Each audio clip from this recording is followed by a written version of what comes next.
Muchas personas empiezan a invertir con ilusión, pero cometen siempre los mismos errores de novato. Y lo curioso es que son los mismos errores que recibo constantemente con vuestros comentarios y preguntas. Así que hoy los vamos a ordenar en 5 puntos muy claros, para que no caigas en ellos y entiendas cómo invertir con cabeza. Así que no te pierdas este vídeo. ¡Vamos allá!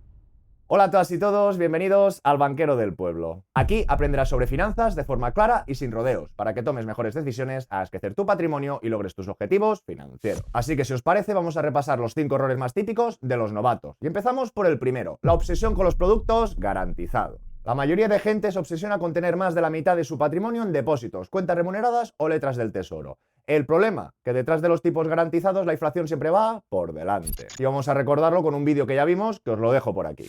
Todo el mundo, muchas personas habrán gozado de esas cuentas remuneradas, de depósitos o de unos tipos bastante más elevados que años atrás. Pero aquí podíamos tener una gráfica, concretamente los datos son del INE, que la inflación del enero del 2020 a enero 2025 ha sido del 20. Si lo calculamos en TAE sería un 3,74. Si hubieras estado todo este tiempo invertido en el Grupama en un monetario muy eficiente, hubieses obtenido en total un 6,70, que sería un 1,31. Es decir, la inflación hubiese hecho mella. Y en este vídeo ya vimos, por eso lo hemos recomendado, que invirtiendo solo el 30% de tus ahorros, menos de la mitad de tu patrimonio, es decir, de lo que no te tienes que preocupar, de menos de la mitad, veríamos que diversificando de manera pasiva en el SP500 o en el MSCI World, solo, insisto, con este 30%, ya hubieras obtenido más que esa inflación. Y este escenario se repite cuanto más atrás vayamos. ¿Que nos vamos del 2014 al 2025? La inflación en este caso fue un 25. ¿Todo productos garantizados, monetarios o haciendo plazos fijos al Euribor? Estaríamos por debajo. Diversificando el 30%, que si alguien diversifica pues un poquito más, tendría más rentabilidad. Pero no se trata de empezar la casa por el tejado. En 2007 tendríamos un poquito de lo mismo, en 2003 más de lo mismo. Pensar que aquí estamos hablando de más de 20 años que con productos garantizados que tienen este track estarías casi por la mitad, es decir, te hubiese hecho mella, suponiendo que todo tu dinero hubiese estado invertido, y diversificando menos de la mitad, este 30%, hubiese salido más victorioso. Incluso podemos sacar otras conclusiones o mirarlo de manera diferente. Todo el mundo tiene que saber que invertimos para no perder poder adquisitivo, para combatir esa inflación. Y si no, os dejo otro vídeo por aquí. Lo que os quiero preguntar ahora es, ¿sabéis la inflación que hay en Argentina? Y todo el mundo ya sabe la inflación más o menos que tenemos tanto en Europa como en Estados Unidos. ¿Qué os quiero decir? Ahora estaríamos viendo la gráfica del SP500 desde el 2003. Si, por ejemplo, miramos su revalorización desde antes de la crisis de la subprime, desde el 2007 hacia la actualidad, ¿qué ha subido? Un 323%. Para si os parece, vamos a ver el índice de Argentina, que ha sufrido mucha más inflación. A ver qué pasa o deja de pasar. Más o menos tenemos la misma gráfica. Nos situamos igual encima del 2008, antes de esa crisis de la subprime. ¿Y qué ha subido? Nada más y nada menos que 118.000%. ¿Qué os quiero decir? Que normalmente en economías que hay mucha inflación, las manos fuertes, esos lobbies, quien tiene el dinero sabe cómo protegerse. Y una de las maneras más antiguas que hay y que históricamente nos respalda bastante, que eso no quita que tengamos caídas o retrocesos o crisis, es invertir en esa renta variable. Entonces, aquí en Europa, en Estados Unidos, tenemos una inflación, los índices han subido lo que han subido, bueno, al menos en Estados Unidos, en Europa es diferente, pero si vamos a otras economías, como Argentina, nos damos cuenta que sí, han sufrido mucha inflación, pero quien había invertido había estado protegido. Con lo que en este primer punto la conclusión es muy clara. Si solo vas detrás de tipos garantizados, estás condenado a perder. Empieza a diversificar, solo un 20 o un 30% en esa renta variable indexada. Y esto nos lleva directo al segundo punto, que muchas veces pasa desapercibido, no dimensionar bien tu patrimonio antes de invertir. Muchas personas me preguntan, ¿qué hago con 5.000 euros? ¿O dónde invierto 50.000? Y la respuesta es que depende de tu patrimonio total y tu situación personal, por supuesto. Invertir 50.000 euros no significa lo mismo si tienes 60.000 o si tienes 1.000.000. Y la regla es muy simple. Primero un fondo de emergencia y después invertir de un 20 a un 30% del patrimonio total en renta variable indexada. Es decir, si tú tienes 100.000 euros y tu fondo de emergencia son 10, no es que tengas que invertir en el 20 o el 30 de los 90. De todo tu patrimonio, de estos 100, tienes que diversificar el 20 o el 30, aparte de haberte sacado o tener protegido, insisto, ese fondo de emergencia. Pero siempre tenemos que mirar sobre la globalidad, no sobre la patita que quieres poner o estás dispuesta a perder. Entenderme. Y perdonar que insista, pero es que es de la totalidad de tu patrimonio. Hago números redondos. Supongamos que tienes 100.000 euros. Ya sabemos que tendríamos que invertir de un 20 a un 30%. Perfecto. Pero supongamos, también con números redondos, que tú ahorras 1.000 euros cada mes.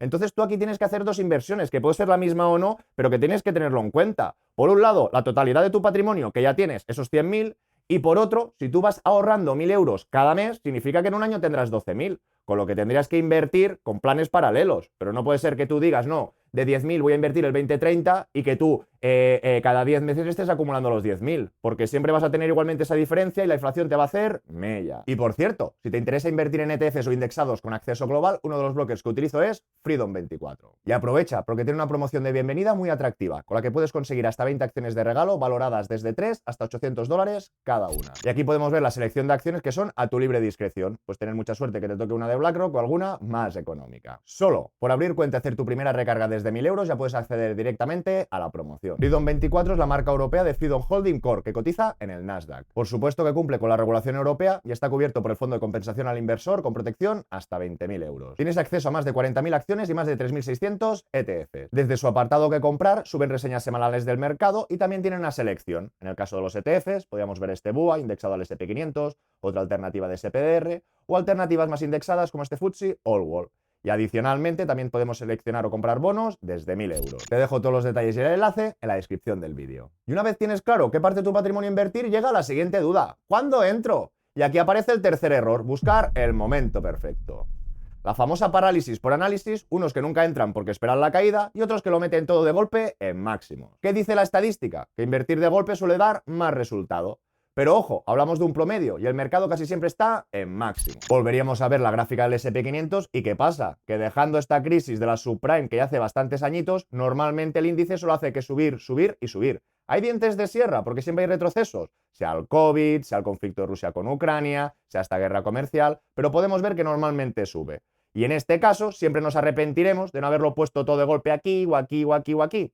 Pero tenemos que entender que la estadística viene de un histórico y en este caso tuvimos esta década, del 2000 al 2010, que no sé cuándo se repetirá, pero tenemos que tener en cuenta las fases del mercado. Normalmente después de un rango viene una expansión, un rango, expansión, llevamos bastante tiempo de expansión, no tengo la varita mágica, pero tenemos que estar preparados para lo peor. No para lo mejor, que nos dará mucha alegría, sino para lo peor o lo que nos fastidiaría más. Y en este sentido os dejo otro vídeo por aquí donde tratamos precisamente este problema y en el peor escenario. Insisto, la estadística nos dice que la mayor parte del tiempo los índices están en máximos, hay que invertir de golpe, una parte de golpe y la otra la fraccionas. Pero aquí nos dimos cuenta de una paradoja muy importante. Pusimos dos escenarios: invertir en el 2004 hasta el 2024 o empezar en el 2001.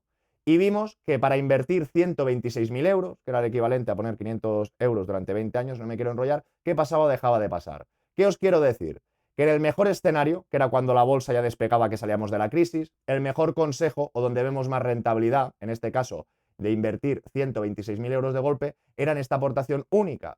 ¿Por qué? Porque como salíamos de una crisis, es el mejor resultado entre ponderar estos 126.000 euros en 4 años, que sería esta línea discontinua, o en poner 500 euros, no en 4 años o de golpe, sino poner 500 euros durante estos 20 años. Pero nos dimos cuenta de la siguiente paradoja, y es que en el escenario peor, que sería en 2001, que nos comimos la crisis de las .com, si tú hubieras invertido de golpe, que volvería a ser esta línea continua, después de 20 años, incluso estarías por debajo de alguien que hubiese invertido 500 euros al mes. Y en cambio, diversificar esa aportación gorda, esos 126.000 euros en 4 años, hacía que en este segundo escenario quedásemos en primera posición y en el primer escenario en segunda. Pero en ambos casos quedaba en el top 2. Y tú arriesgándote, no sabemos qué pasará en el futuro, insisto, invirtiendo de golpe, aquí quedabas primero, aquí quedabas último, invirtiendo demasiado poco a poco, es decir, en vez de ponerlo en 4 años, ponerlo en 20, pues aquí quedabas último y aquí segundo. Con lo que, del escenario peyorativo, podríamos decir que ponderarlo en 4 años es una excelente opción.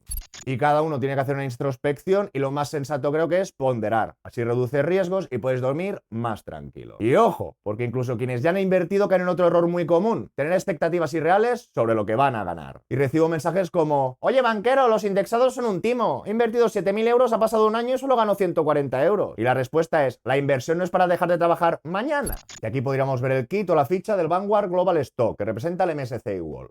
Si lo ampliamos un poquito, ¿qué nos damos cuenta? En 2024 ganó un 26,5, en el 2023 un 19,5. Pero si invirtieras desde el 1 de enero en 2022, pues hubieras palmado un 13, no hubieras ganado. Por eso nos podemos ayudar en otras páginas, en este caso Morningstar, y aquí ¿qué podríamos ver? Una réplica de lo que ha sucedido. En 2024, 26,5, 19,54. Si estos datos no se los inventan, lo que tenemos que saber que esto es lo que ha dado cada año y podemos poner rentabilidad acumulada para ver la rentabilidad media de los últimos años. Hombre, a 15 años, 10 años, un 10% no lo veo nada mal. Si hubieras invertido hace un año atrás, un 6.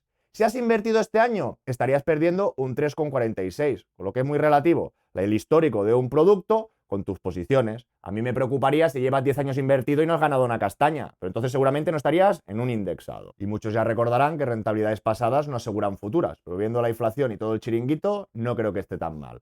Y la clave es entender que no importa el resultado del año, sino el importe del recorrido a largo plazo. Y ligado a estas expectativas lleva otra gran confusión que mucho me preguntáis, el efecto divisa. Muchos me decís, el SP500 está en máximos, ¿y por qué mi inversión está en negativo? Y la respuesta es muy simple, la divisa. Si inviertes en el IBEX esto no pasa, porque está todo en euros, pero si inviertes en el SP500 o en el MSCI World sí, porque tienen parte en dólares. Y os dejo otro vídeo por aquí. Y todo el mundo tiene que coger conciencia de lo que está o no está mirando. Volvemos a ver la gráfica del SP500, pero tenemos que mirar las unidades. Aquí vemos que en dólares. Y en dólares, efectivamente, el SP500 está en máximos históricos. Y ahora veríamos otro índice. Parece lo mismo, pero no. Hablaríamos del MSCI ACWI, que sería todo ese MSCI World, todos los países desarrollados, más los emergentes. Y que vemos que también está en máximos. ¿Pero qué divisa hay? Dólares. Y ahora con la última comparativa. Parece igual, pero aquí sí que no está igual. Hablaríamos del MSCI World, pero como veis la divisa es en euros. Y en este caso concreto no estamos en máximos históricos. Si ampliamos la visión veremos que aún no hemos superado los máximos de febrero. ¿Y por qué? Porque tenemos que entender que este gráfico nos refleja la cotización en euros, pero que esta inversión tiene mucho peso en dólares. Y si miramos la cotización de este año concreto del euro con el dólar, está en el numerador el euro. Significa que si esto sube, se aprecia el euro. Pero nuestra inversión, ¿cómo está en euros o en dólares? Significa que nosotros hemos cambiado euros cuando estaba aquí abajo, imagínate a uno, 1.000 euros por 1.000 dólares, compras esos 1.000 dólares y tienes tu inversión. ¿Qué pasa? Que ahora 1.000 dólares no son 1.000 euros. Ahora 1.000 euros son 1.200 dólares. Por lo tanto, tu inversión en dólares, aunque haya subido, cuando vayas a hacer el cambio, imagínate que de 1.000 ha subido un 20%, que ha subido a 1.200, por el cambio, si se ha revertido al mismo precio, estarás igual. O un poco mejor, vamos a coger este simulador. Para la gente de los índices tiene que mirar la divisa correcta. Pero hay muchas personas que se hace trampa al solitario con los bonos o con los tipos de interés. No, voy a hacer un ETF a corto plazo de bonos de Estados Unidos porque los tipos de interés son superiores. Sí y no, señoras y señores. Cuando hablamos de tipos garantizados no podemos mezclar la divisa, porque es una variable más que es incluso peor, igual que la renta variable. Y aquí tenemos un simulador muy práctico, que está en el Excel Mi Primer Millón, gratuito y sin registro, que lo dejaré en la descripción del vídeo. Y también os dejaré tarjetas de vídeos en la descripción para que de estos 5 errores, que cada uno pueda ver los vídeos correspondientes. Sin enrollarme, supongamos que los tipos de interés en euros nos pagan un 3%. Supongamos que en dólares nos pagan un 5%. Y supongamos que esto lo habríamos hecho el año pasado, el 14 de septiembre del 2024. Fijaros, cuando hice el vídeo lo que fue antes de 2025, que esto está chiquitín, teníamos el cambio a 1,08. Perfecto. Ahora ha pasado un año más tarde. Estamos en el 14 de septiembre de 2025. ¿Cómo está el cambio? Que lo veríamos aquí abajo. Pues fijaros, de estar el año pasado aquí, ha subido. De estar a 1,08 ha subido a 1,17. ¿Aquí qué incorporamos? 1,17. ¿Qué pasa o deja de pasar? Que aunque aquí nos estábamos llevando 2 puntos extra de intereses en dólares, como nosotros después utilizamos euros, cobramos en euros y pagamos en euros, que cobres salarios en dólares ya es otro tema, que veríamos que todo y que la diferencia en euros era un 3%, al volver podemos ver que la diferencia de divisa que ha cambiado ha sido un 8. Si tú ganabas un 2 extra o un 3, pero pierdes un 8, pues el resultado final es que en esta inversión concreta continuarías perdiendo todo y que te llevabas más interés fijo, no sé si me estoy explicando, casi un 3%. Por eso todo el mundo tiene que saber qué está haciendo. En el largo plazo, normalmente estos cambios se nos compensarán. La apreciación, depreciación del euro, dólar, se nos irán por el camino juntando o difuminando. Pero en cambio, si hacemos operaciones a corto, que también hay personas que me lo han preguntado, y no tenemos en cuenta esta fluctuación, nos puede salir el tiro por la culata. En resumen, no te obsesiones con lo garantizado, dimensiona tu patrimonio, no busques el momento perfecto, ajusta las expectativas y entiende siempre el efecto divisa. Evitando estos errores estarás muy por delante de muchos novatos. Y ahora pregunto, ¿qué error has cometido tú? ¿1, 2 o ninguno? Y si este tipo de contenido os gusta o parece útil, agradecer un buen like, que os suscribáis aún no lo estáis, que lo compartáis con aquel que lo pueda necesitar y nos vemos en el siguiente.